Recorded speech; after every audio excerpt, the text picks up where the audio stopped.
तरफ चीन है जिसके इरादों को भारत अच्छी तरह समझता है, लेकिन दूसरी तरफ है अमेरिका जिसके राष्ट्रपति डोनाल्ड ट्रंप की नीतियों को लेकर पूरी दुनिया परेशान है।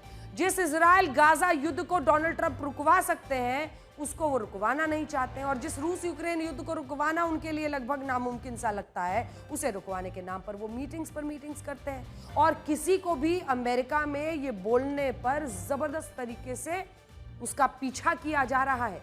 और अगर आप देखेंगे तो व्हाइट हाउस में कोई भी पत्रकार अगर बस ये सवाल पूछ ले कि बात तो बनी नहीं, शांति समझौता ज़ेलेंस्की और पुतिन का हुआ नहीं, तो फिर उन्हें आउट ऑफ लाइन बता दिया जाता है। लेकिन सच्चाई यही है, डोनाल्ड ट्रंप यूक्रेन और रशिया युद्ध को रुकवाने के लिए कभी पुतिन से बातचीत कर रहे हैं, कभी ज़ेलेंस्की से मिल रहे हैं, लेकिन उनकी कोशिशें कामयाब नहीं हो रही। दोनों ही देश एक दूसरे पर भीषण हमले कर रहे हैं। आपको पता है, जब ये समिट चल रहा था अमेरिका में, ज़ेलेंस्की और यूरोप के तमाम दिग्गज नेता, राष्ट्राध्यक्ष मौजूद थे। कुछ घंटे बाद रूस ने सबसे बड़ा रशिया ने अटैक कर दिया यूक्रेन पर। ये युद्ध रुकवाना ट्रंप के बूते से बाहर हो रहा है। कोई चमत्कार ही अब इसे रोक सकता है, लेकिन डोनाल्ड ट्रंप चाहे तो एक युद्ध रुकवा सकते हैं, लेकिन सच ये है कि वो ऐसा चाहते ही नहीं है। ये युद्ध 7 अक्टूबर 2023 से हमास और इजराइल के बीच चल रहा है। गाजा को इजराइल ने अपने हमलों से खंडहरों का शहर बना दिया है। इजराइल ने गाजा पर इतने भीषण हमले किए कि वहां की तस्वीरें देखकर लोग डर जाते हैं। बावजूद इसके डोनाल्ड ट्रंप इस युद्ध को रुकवाने के बारे में सोच भी नहीं रहे हैं, और यही वजह है कि अब गाजा पर इजराइल के अपने कहर का फेज 2 शुरू कर दिया है। कल इजराइल गाजा पर कब्जे के मिशन पर उतर गया। इजराइल की सेना गाजा में अंदर तक घुस चुकी है। वो धीरे धीरे गाजा की जमीन पर अपना नियंत्रण पाने की कोशिश कर रही है। गाजा में मौजूद लोगों को राफा और खान यूनिस जैसे क्षेत्रों की ओर भेजा जा रहा है।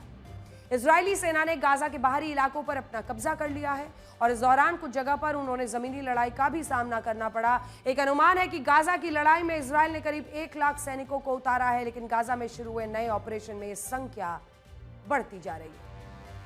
ऑपरेशन गिरियॉन्स चैरियट्स के तहत करीब 60,000 इजरायली सैनिकों को युद्ध में उतारा जाएगा, और यही नहीं, करीब 20,000 सैनिकों की सेवाओं को इस ऑपरेशन की वजह से बढ़ा दिया गया है। आईडीएफ का दावा है कि गाजा के 75% क्षेत्र पर कब्जा हो चुका है। इन क्षेत्रों में हमास आतंकियों और उनसे जुड़ी इमारतों पर भी नियंत्रण पा लिया गया है। आईडीएफ का दावा है कि करीब 2000 हमास आतंकियों को इस ग्राउंड ऑपरेशन में अभी तक मारा जा चुका है, और 10,000 के करीब आतंकी ठिकानों और 30 किलोमीटर तक की टनल्स को तबाह करने पर उस पर भी नियंत्रण उस हिस्से पे पा लिया गया है।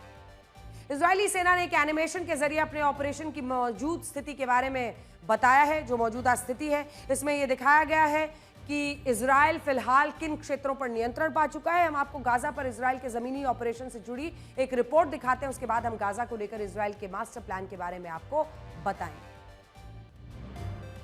जो लोग गाजा पर आंसू बहाकर डोनाल्ड ट्रंप से युद्ध रुकवाने की उम्मीद कर रहे हैं, उन्हें पता होना चाहिए कि डोनाल्ड ट्रंप का गाजा इजराइल युद्ध रुकवाने में कोई दिलचस्पी नहीं है। सच तो यह है कि यह युद्ध अमेरिका के लिए पैसा छापने की एक मशीन की तरह है।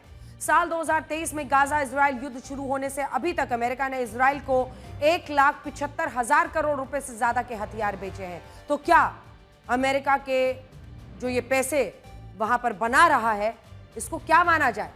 क्या इस पैसे का सीधा इस्तेमाल और उन हथियारों का सीधा इस्तेमाल एक युद्ध में नहीं हो रहा है? तो फिर सीज फायर और पीस लविंग ट्रंप का पूरा जो थ्योरी है वो कहां जाती है? इसी तरह रूस यूक्रेन युद्ध को रुकवाने के लिए डोनाल्ड ट्रंप, पुतिन और ज़ेलेंस्की दोनों से मुलाकात कर चुके हैं, लेकिन सच ये है कि अमेरिका यूक्रेन को हथियार देकर रशिया पर हमले करवा रहा है, जिसके जवाब में रशिया यूक्रेन पर हमले कर रहा है।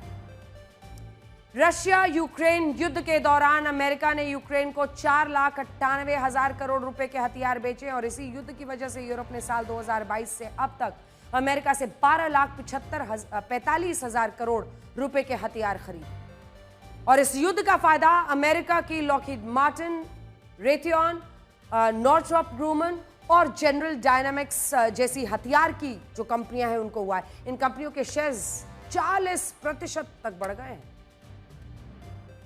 कल व्हाइट हाउस की प्रवक्ता ने ये धंधा, जो ये बिजनेस पूरा हो रहा है, ये युद्ध से ही तो हो रहा है।